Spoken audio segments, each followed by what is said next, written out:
Welcome to the second qualitative research quorum. I guess it's Q squared. So it's Q squared R or something, Ricky. Yeah, Q squared. and we're really excited about this. We're going to keep this going. And thanks to Ricky for getting this started again last quarter. So this is our second meeting. And I'd just like to welcome everyone from the Office of Research. I'd like to read a land acknowledgement before we get started. So every community owes its existence and vitality to generations from the world who contributed in making the history that led to this moment. We recognize that all of us at UW Tacoma learn, live, and work on or near the unceded territory of the Coast Salish people.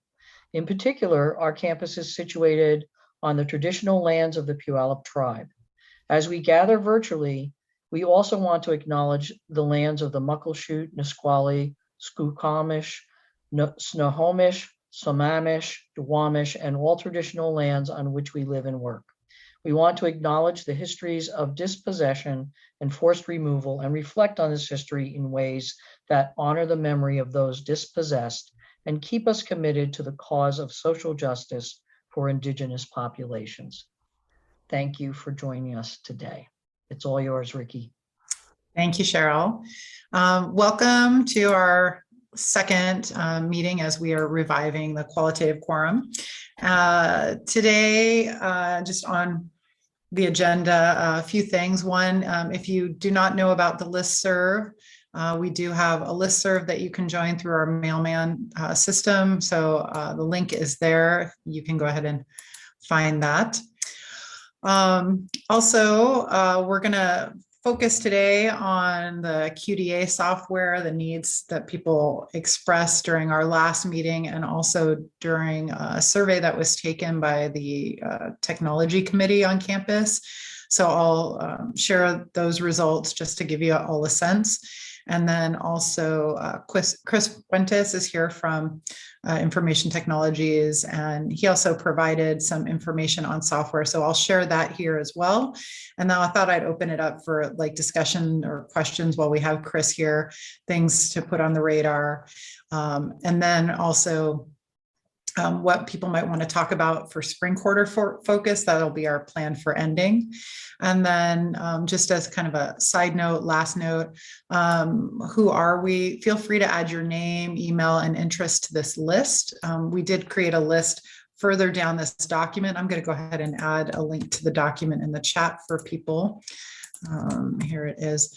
So we do have a running list from the last meeting where people talked about their interests. But if you want to be more specific about interests or tighten it up and also include your email, feel free to add that to the list at any time during the talk.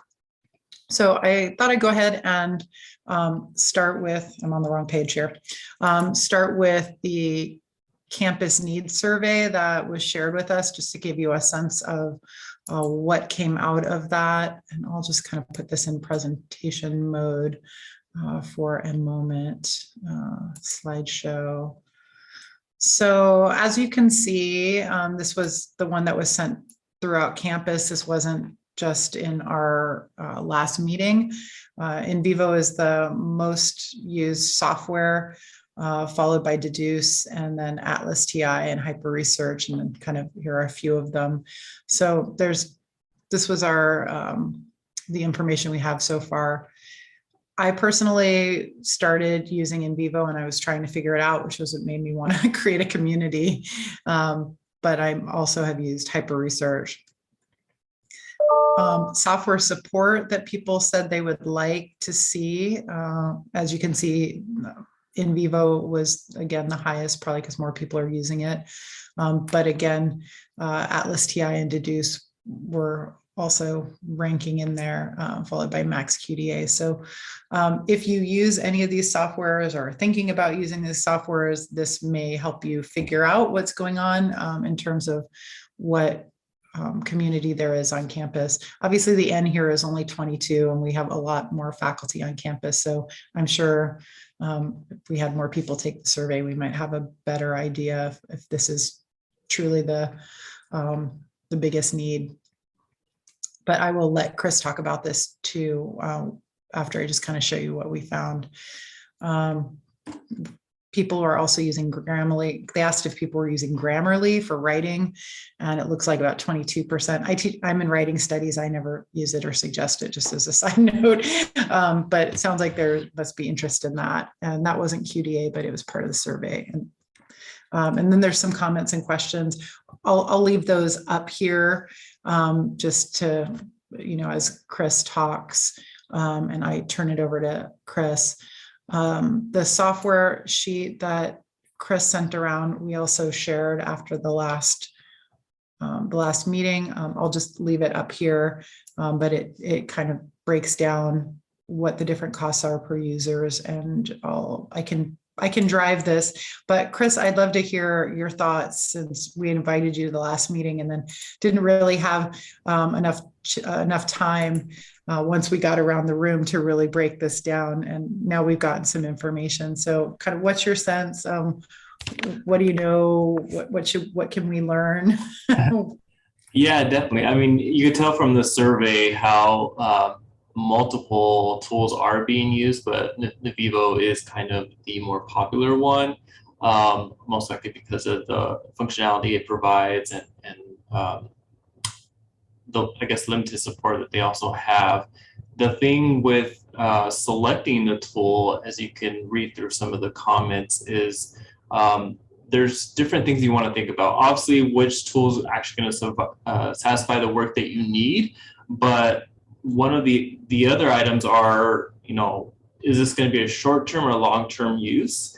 Because you could either lease many of these tools, or you could purchase them outright. And they both have pros and cons, because, for example, if you purchase it, it's a one-time purchase, but then they usually charge you for any upgrades that may come out that you may need.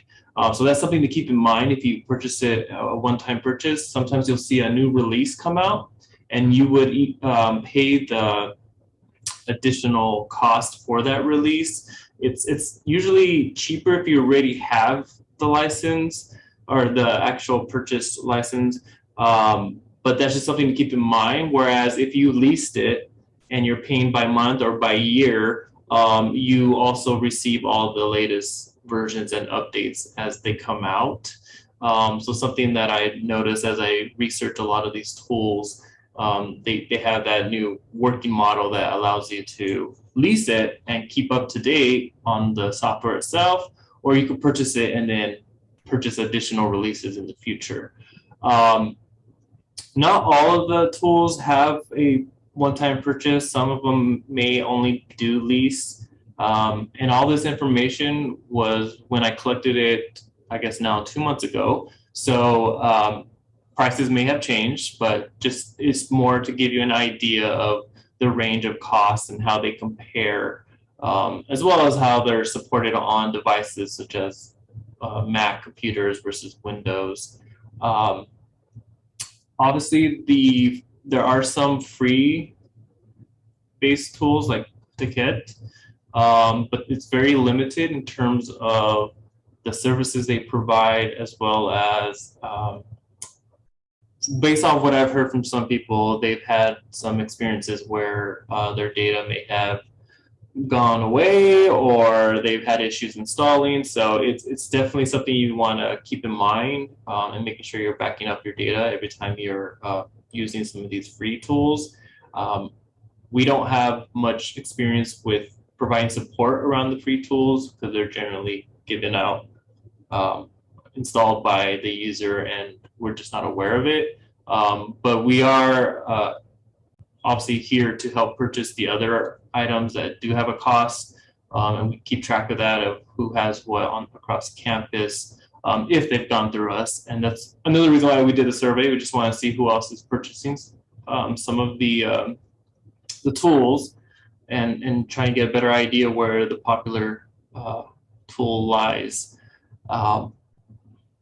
Yeah, so I think that's the biggest thing to keep in mind is more of the short term versus long term. How long do you need the tool? Because that's a huge price difference for most of these tools, especially in a Vivo. You can see that jump. I did put that note about the all academic users enterprise licensing. We actually do have a contact from Navivo that we work with, and 2 months ago we were working with them to get a kind of a quote on how much it would cost to cover a lot of licenses across campus. In this case, it was 5,106 licenses. And of course, we were expecting a hefty price, and you can see there it came around $10,000 per year for 3 years, or 13,000 for 1 year. So it's a big cost, but again, I think that survey kind of helps us try to understand where the trend is going, because if we do have a huge audience that is using the Vivo and multiple departments are looking towards possibly paying for all those licenses, it would be nice to join those costs together to, maybe look into the enterprise approach.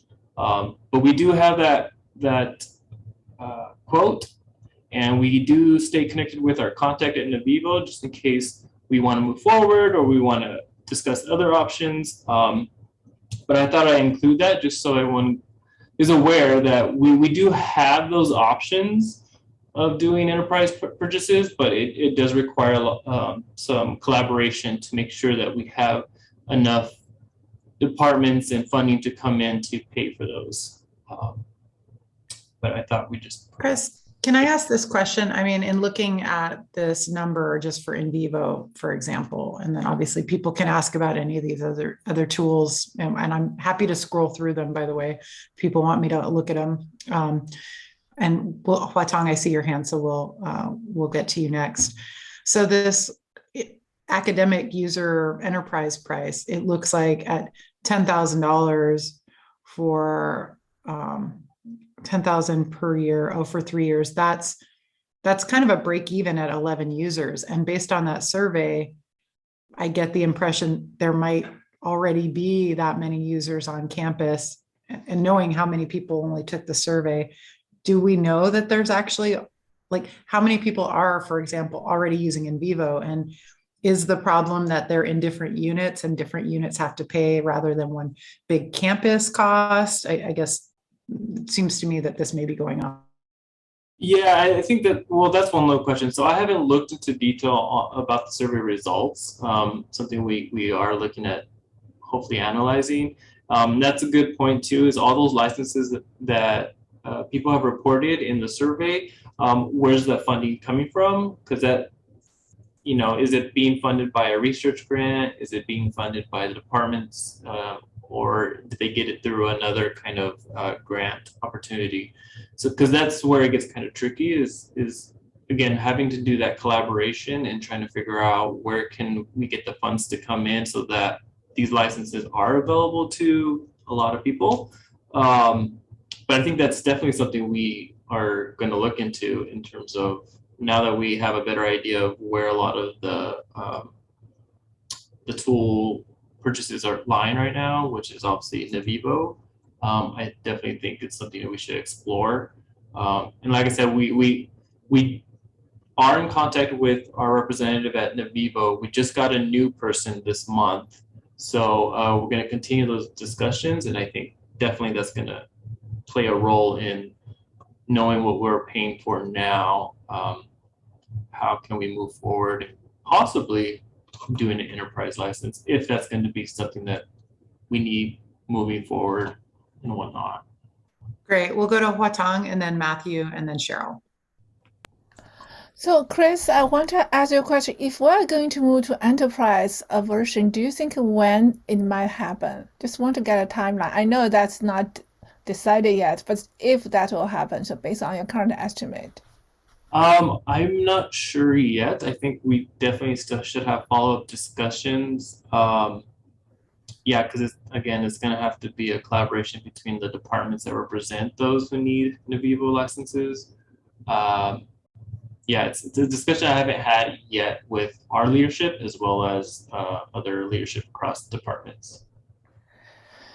So I can't Yeah. have a specific date, but we're trying to understand right now where the need is and how we move forward from there. I've been purchasing Vivo several times. I just feel that now I need to update. Every time when I found that I need to have a new research project, then that's a time for me to update, and then just pay more. Um, it is, so I'm not so motivated to upgrade at this point. If other people have other options, I would like to hear about it. Thank you. Mm-hmm. Good point. Jump on in, Matthew. How about you?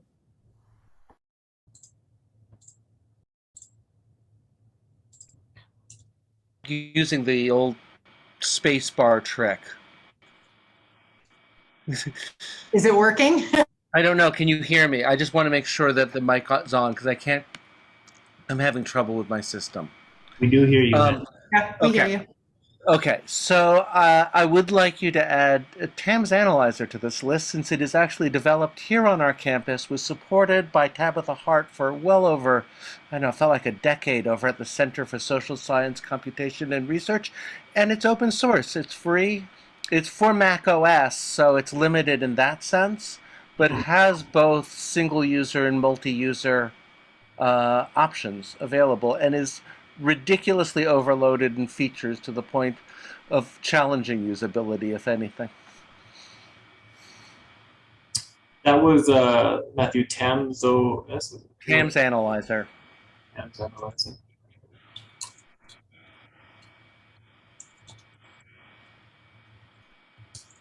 Who would be the best contact on that, Matthew? Me. I am its author. Awesome. Then I will be reaching out to you to learn more about that. Yeah. Thank you. Awesome. Thanks. Thank you, Matthew. I just realized the spacebar doesn't work when you're actually in a Google Doc. It just spaces. Cheryl, how about you?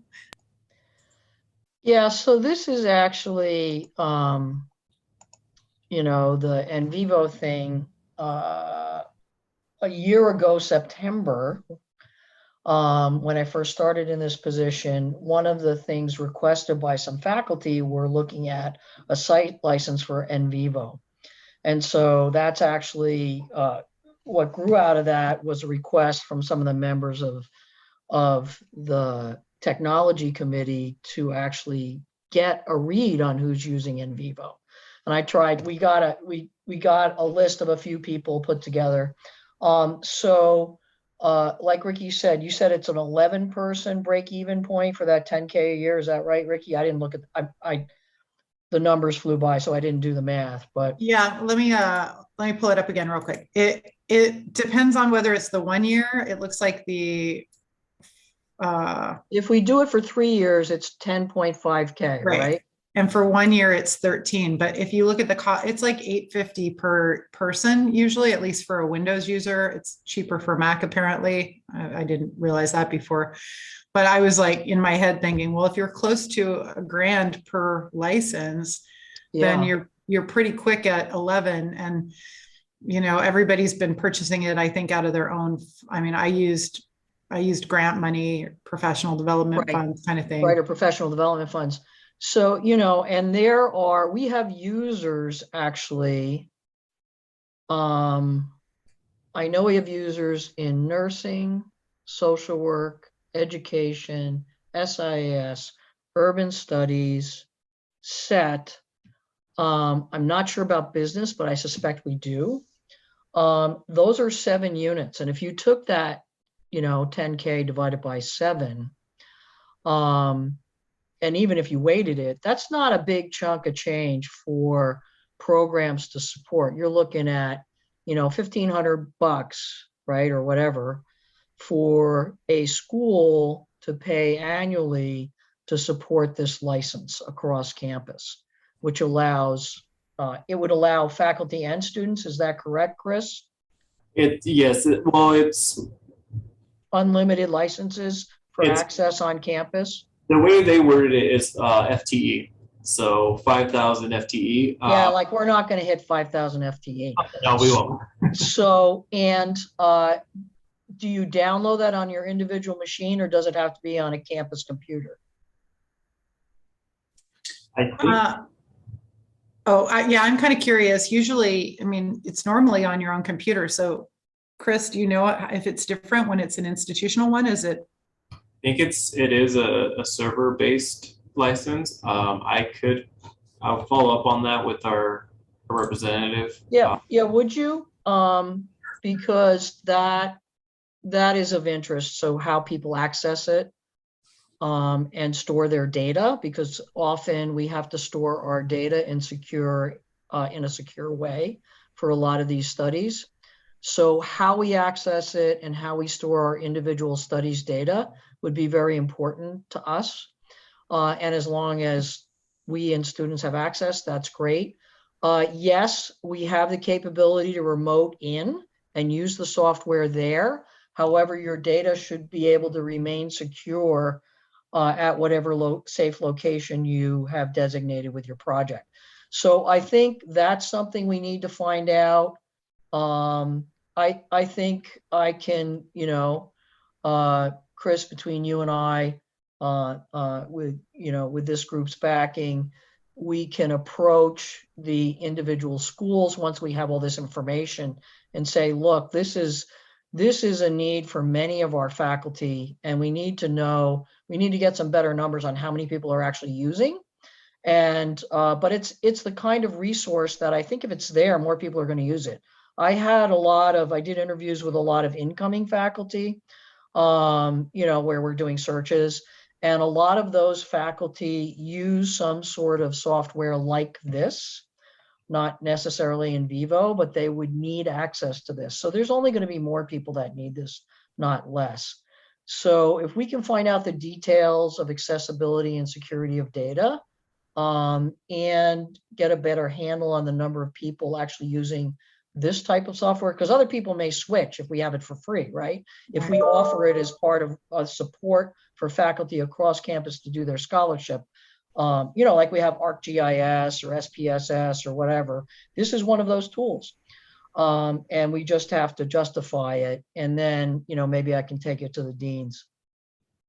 I see Barb has her hand raised, and then I wasn't sure the order, but then I think Huatong and Matthew, unless it's different. But go ahead, Barb. We haven't heard from you. Yeah, just adding to the access question, like I have a university supplied laptop. And so would just want to be clear on whether on my laptop, I would still have to do a login through the server, or whether because I have a university provided laptop that I would be able to download it onto the laptop, because I know I hate going through the server. Just with, the number of clicks I have to do, it always gets screwed up, all that sort of stuff. So just, that'll be a clarification I'll want down the line. Definitely. Great. And then I think Matthew and then Huatong.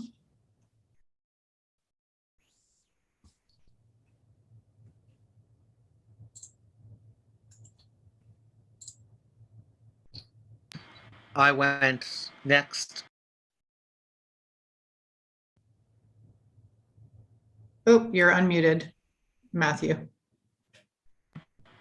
I've gone already. No question. Oh, okay. So I thought your hand was still up. Huatong, how about you? I saw your hand up. Is your hand still up?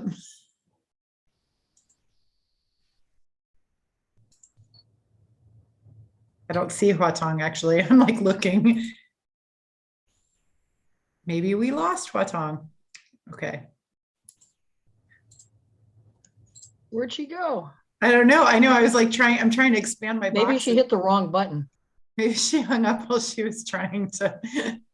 Yeah. Okay. Well, when she comes back, I know Atlas TI does actually have workshop trainings in Seattle, unlike in vivo.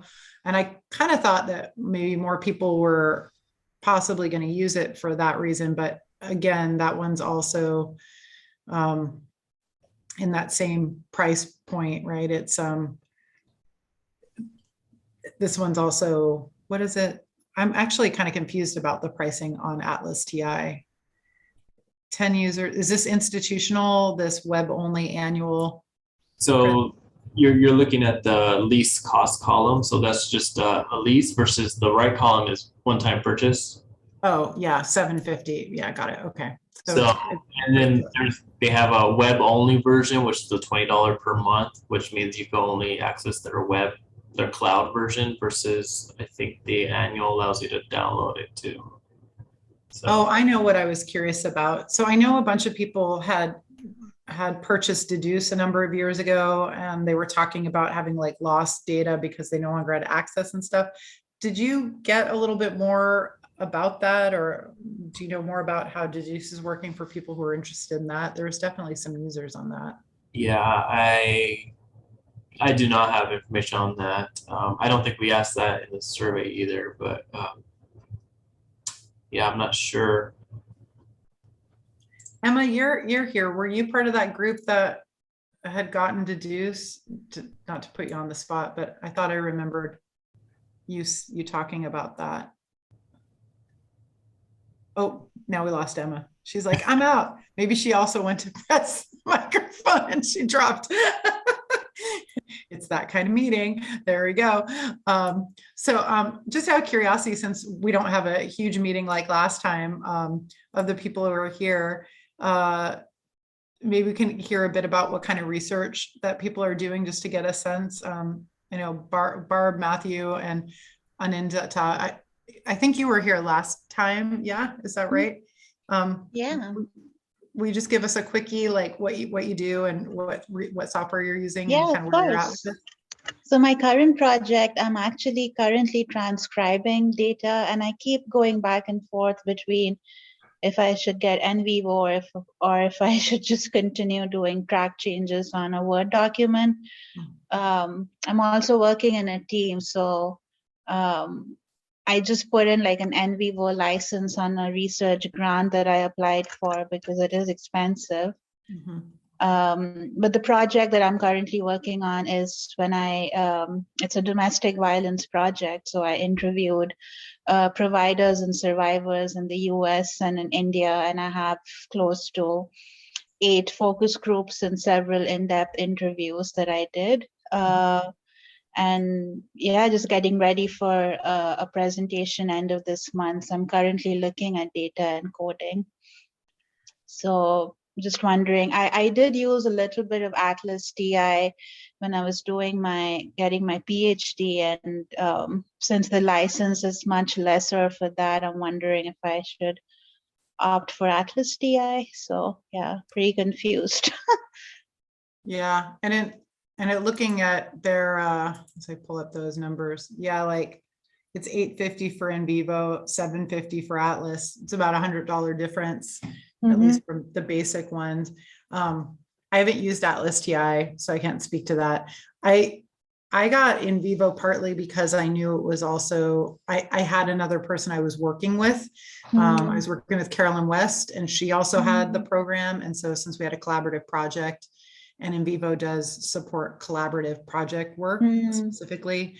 The other reason is I look at visual data a lot, and NVivo was more robust. I actually got hyper research originally, and I was having problems with that not really being actually not super user friendly and not able to really handle the image work that I was trying to code.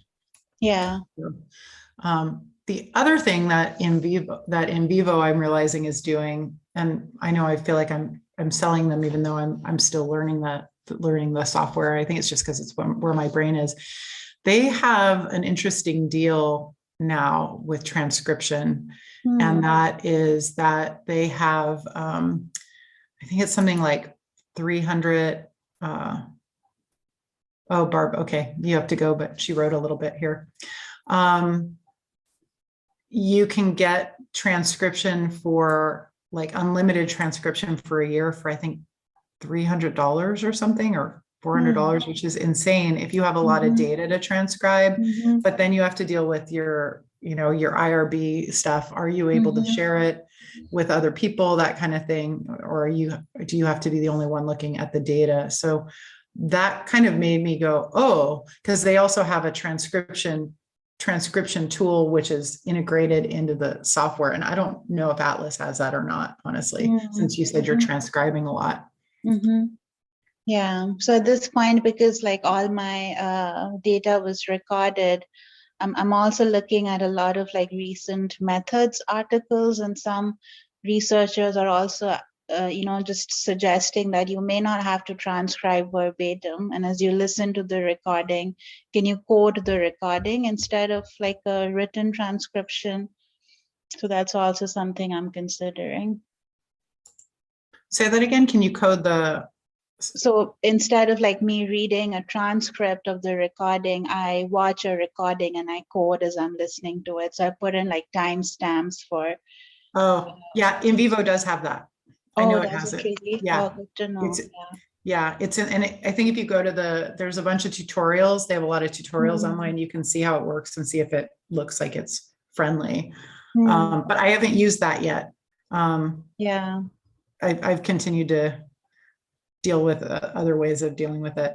Barb said she had to go, but she was using Deduce right now because collaborators use it. She likes the pricing flexibility. She used NVivo before then. Curious how NVivo is better for images as I analyze those as well. Yeah, I don't even know how Deduce works in terms of images, so I'm kind of curious. What is that price flexibility? I know that's more like of a monthly thing for Deduce. One user, it's like $15 a month. So at the end of the year, though, you're at what? That's not too bad. But it's web-based, right? Which is the other thing she was talking about, which is good and bad. Yep. And it also goes back to like what research you're doing. If it only involves like a 3-month process, then I could see why some people want to do the cheaper per month route versus doing a whole year or more. But yeah, it occurred to me I have a pretty big data set and I intend to work on it for years. So that kind of I didn't want to get stuck with having to pull it out and put it in something else after the fact. Kathy, thanks for joining us. We were just doing a quick hello. What are people working on? Yeah, thanks.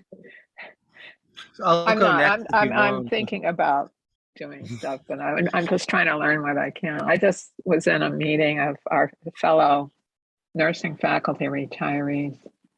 Sorry, I'm late. That's okay. So Matthew, you wanted to jump in and tell us what you're working on? Yeah, so I've been working on policy documents from the Trump era and how did his nationalistic ideology affect STEM policy. And so it's a lot of PDFs. It's a lot of news articles and websites and things like that I copy and paste basically into RTF documents to segment code. TAMS has one of those little, old school transcription devices built in. So if you've got the Word document where you're kind of doing your transcription, there's a little media player in the corner that you can put a video or audio file, and it will backspace when you pause it so that you can keep listening to the same things over if you need that level. It will insert time codes at the click of a button, and you can kind of code any length there. It also has an image coder so that you can mark rectangles and assign codes to rectangles of an image if that's what you're working with. And you said you developed this, yeah? This is your software? Yes. So this all began, the first project I used this for was right after 9/11 and the anthrax attacks, and looking at how nationalism was kind of produced in the immediate aftermath while the news was still happening. And I would just do huge dumps from Nexus Lexis and code those and try to track lots of discourses and in 2 different cities around the anthrax attacks. So that was what it was originally designed for, and TAM stands for Text Analysis Markup System, though now it does video, images, and PDFs as well. That sounds great, but it's only Mac, unfortunately. Yeah. It's only Mac. It's best used as a single researcher, though there is a multi-user version, but someone has to set up a MySQL server somewhere out there on a computer someplace for everyone to share their files back and forth. So have you shared it with a bunch of people on campus, or a bunch of people using it, and have you taught them? Like, how does that? So it's kind of coming back. I had a sabbatical about a year ago where it had kind of been in stasis for about 3 or 4 years. At one point on Macs, it was the primary tool for qualitative research.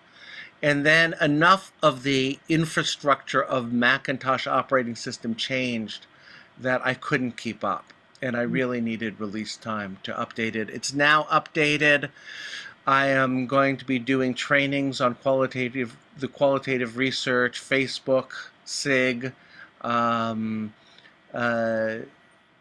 Tabitha, who actually created a huge amount of the documentation for it up at UW Seattle in the Social Science Research Center up there, she's no longer with the Institute, but they were using it primarily on Mac platforms for a long time. Nice. Do you have a link that you could put in the chat? Sure. And so it's open source, so it's free to use. There's a ton of training materials and videos I've created there. Tamsys.sourceforge.io. Yes, column.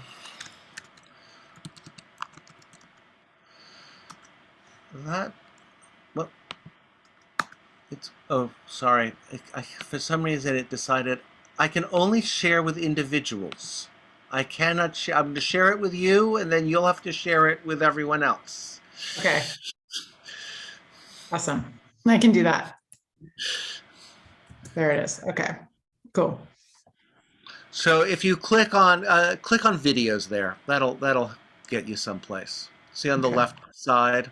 Yeah. I have to move the, hang on. I got to move the Zoom boxes, the faces. So you can get guided tours there, and there's a whole bunch of training materials there. Oh, cool. This is awesome. If only I used a Mac.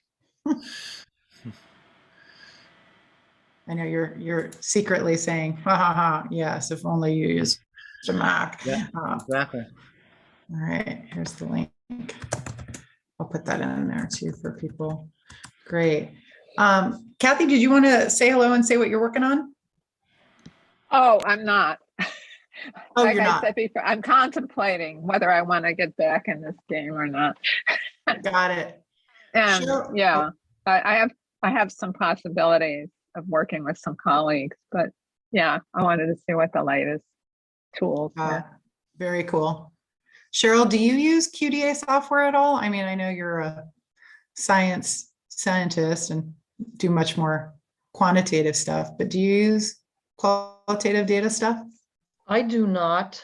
You know me, I'm a total software geek.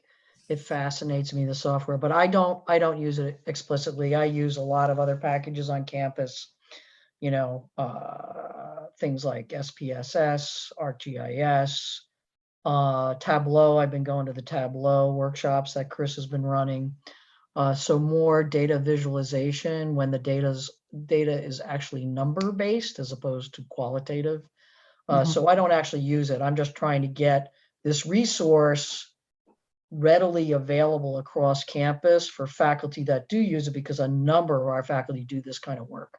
Yeah. And so my interest is with my associate vice chancellor hat on for this. So can I ask this, Cheryl, since you kind of have a sense about where funding comes from, because you pointed out like, well, we have software like SPSS and stuff like that. So would you say that the campus is supporting a number of quantitative tools that are available not for basically for free for faculty to use already, but not QDA software? A lot of the free software that we get is basically tri-campus, right? So UW Seattle is humongo, right? So often they'll cut a deal for all of us to use. ArcGIS, for instance, is readily available for free, actually, in all the state schools. That's at Washington State. I know that. Chris, do you know who funds the SPSS? I think that's tri-campus. That may actually be department-based, plus IT funds some of the licenses that are in labs. So, I'll check with, that's actually a question I can ask Patrick, like what's funded where. I know for specialty software in the sciences, like I use a specialty contouring package called Surfer. That is actually funded out of operations money from the sciences through lab fees, for instance, because we use specialty software. There's specialty software for chemistry. I know the mathematicians use R, which is freeware, right? And they do their statistics with that. So if there's specialty software associated with the curriculum, then it's typically funded out of that particular program, right? Through lab fees or however they fund it, right? But I'm not sure, I'm gonna have to ask Patrick and I'll follow up about, is there any cross-campus funding for like, the one I can think of is SPSS because everybody uses it and we all have access. So I just wanna, I'll look at the funding mechanisms with Patrick and get a clarification on that because I only know a couple of those, which are very department explicit or, all of UW, right? Because it seems like Atlas TI is actually the one that Seattle. Is it on their software page, Ricky? Because they have a software page in Seattle. Yeah, which shows you all the software you can get a deal on, like from Adobe to MATLAB to whatever, right? And I know we have some MATLAB users on this campus. I've used it in the past, but I've moved to R and Python. That's, again, I would have to pay for that out of professional development or a research grant because it's not, unless it's like maybe the set people pay for a lab site license or something, right? Right. It's funny. I had looked at this way back when, because I thought this is where I went first, right? Do we at least have a deal on it? And I actually didn't realize Tableau was in here, which is good to know because I've also gone to Chris's workshop yesterday. I was planning to go to next Wednesdays, but it seems like it might be conflicting with a design minor workshop. But in looking at these, no, there's none of the QDA softwares are listed on here that I can see. And not on this list, Ricky, not all of these are free, for instance. Like if you go down that list, ArcGIS is free. But if you go down the list, like MATLAB, for instance, or something is not free, it's $100 a year or something. So it's really discounted for an educational rate.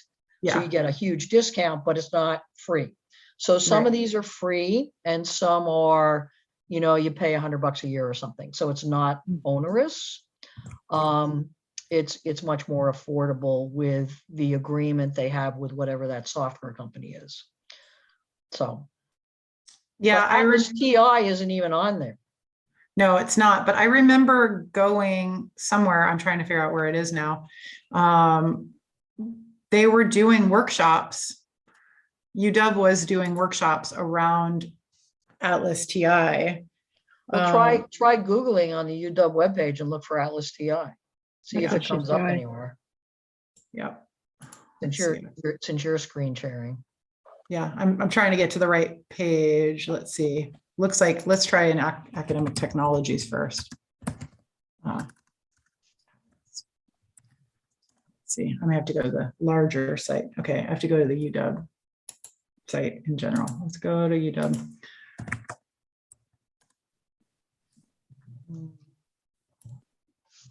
Let's see. So I had wondered, and I would have gotten Atlas, honestly, rather than in vivo, had it also been worth it, had there been enough going on around it. And I didn't have somebody I was collaborating with. But again, that goes to Chris's earlier point about how long you're working on the project, right? And if if I'm only collaborating on it for a year, maybe that wasn't the best plan. Okay, so these are, the qual workshop, basics workshop. So who runs them? Who runs the workshops?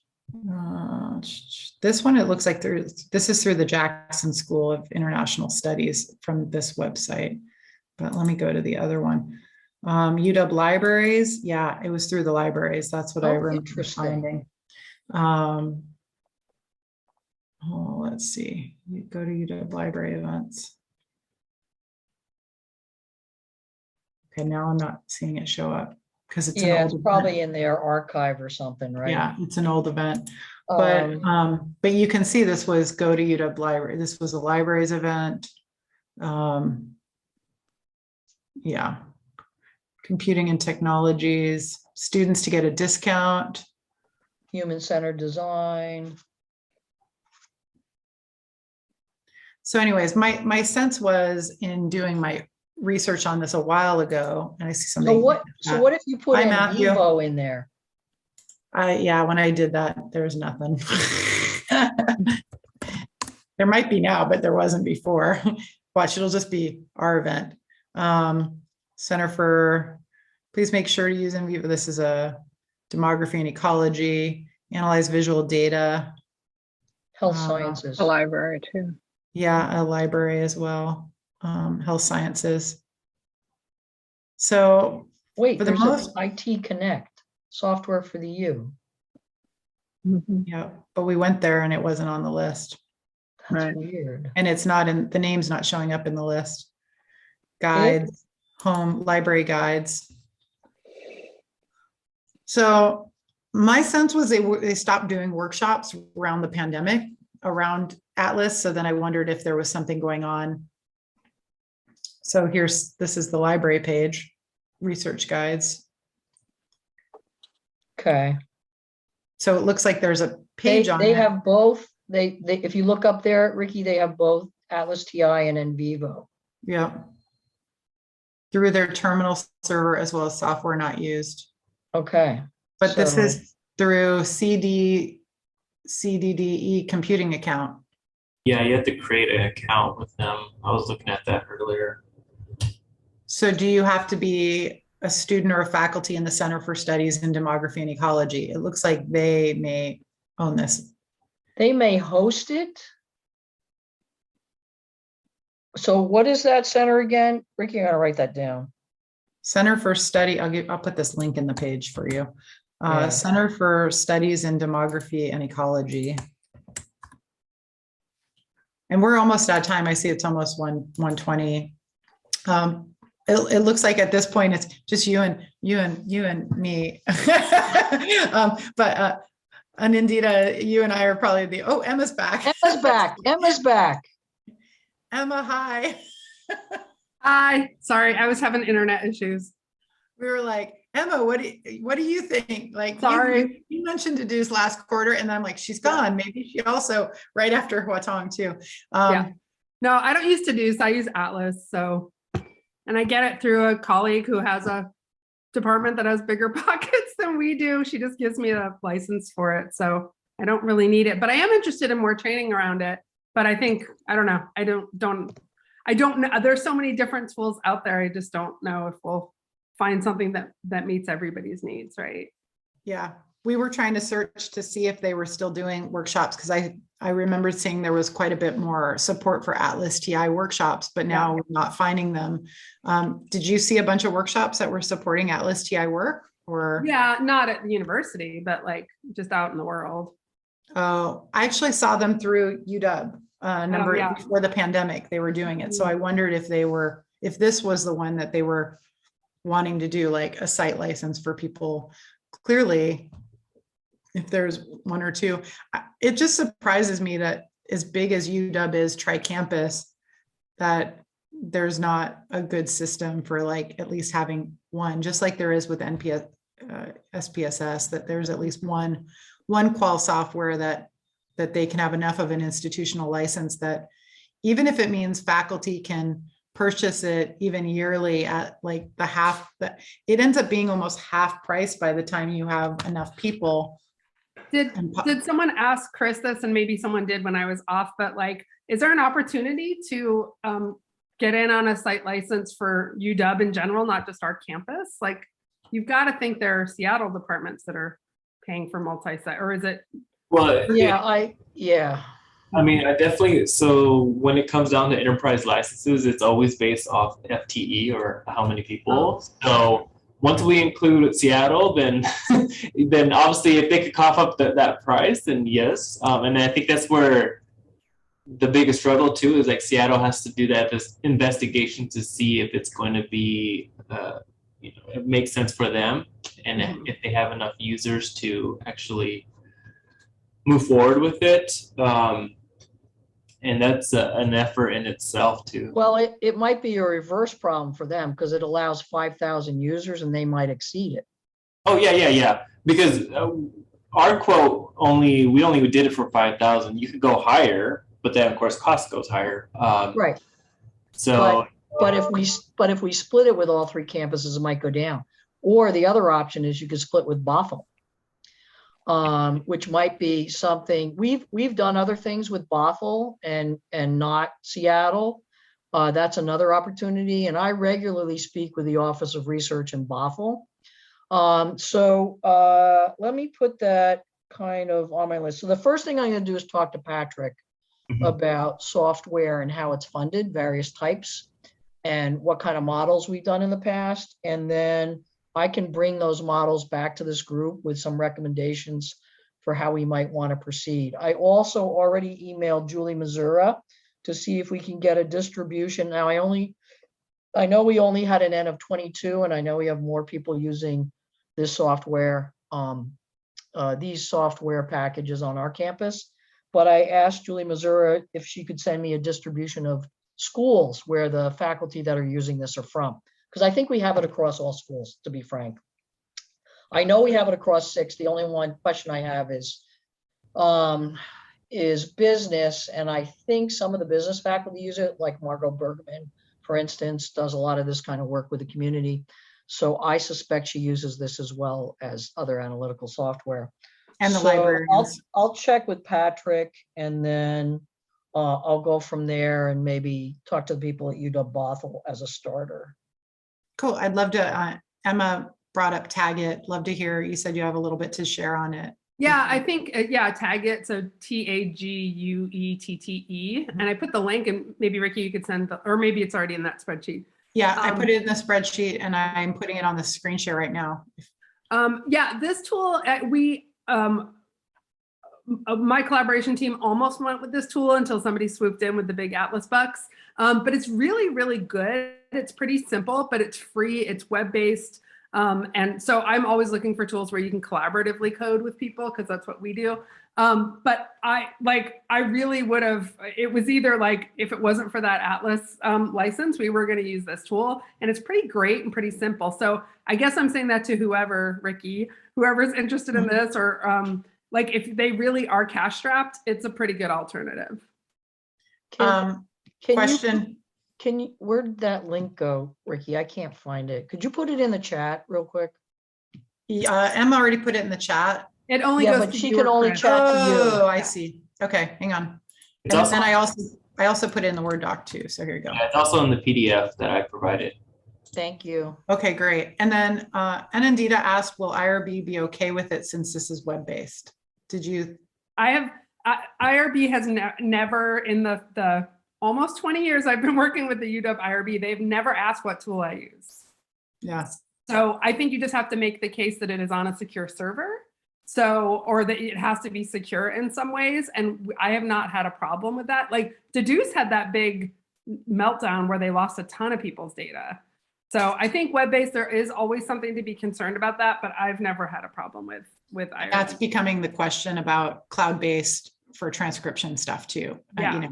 And I've not been asked in IRB, but it's definitely being brought up with the Association of Internet Researchers about how do we deal with cloud-based storage for all of our transcription and our other saving of our materials. So yeah, I use Temi for transcription, and it lets you delete it immediately. They don't put it on the server, so you upload it, it transcribes it, and then you just hit delete, and it deletes it. So it's pretty. And what is it, Temi?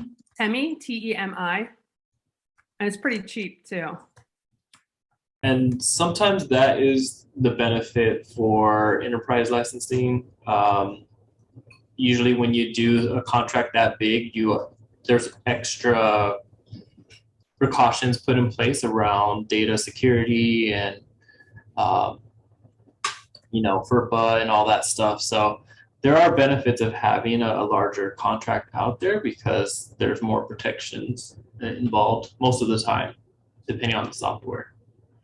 Cool. Well, I see it's 25 after, and I know some people have class at 1:30, so I want to be mindful of our time because we're already over. If anybody has any thoughts about what they might want to talk about for a spring quarter focus, I don't have any thoughts right now, but if people want to talk about something specific, let me know, shoot me an email, send it to the Qualitative Quorum, or let me know before you leave, which. I would put on the, I'll come back with some information, and I know Chris is going to check about accessibility and security of data. So those two things we should report back on. And then Ricky, maybe some information about training, because that's been brought up a couple times today. Okay. Hey, Vicky, for another topic that's not centered on software, I'd love to hear, I'm just nosy and curious. I'd love to hear how the pandemic has impacted people's ability to do their qual work, and like, how have they pivoted or shifted during COVID times? Like, I don't have a good answer myself, and Anita knows, as a lot of challenges trying to do this stuff totally remotely. So yeah, I'd love just to hear how people have grappled with that. Great, I love it. Awesome. Thanks so much for everybody being here. And if you have any more thoughts, please do join the listserv. I'm hoping that we'll start moving a lot of our conversations there. There's been some interesting conversations about software and transcription software specifically last quarter. So thank you, Cheryl, for hosting this once again, and all of you for showing up. I'll stop sharing, and have a wonderful week. Thank you, And everyone.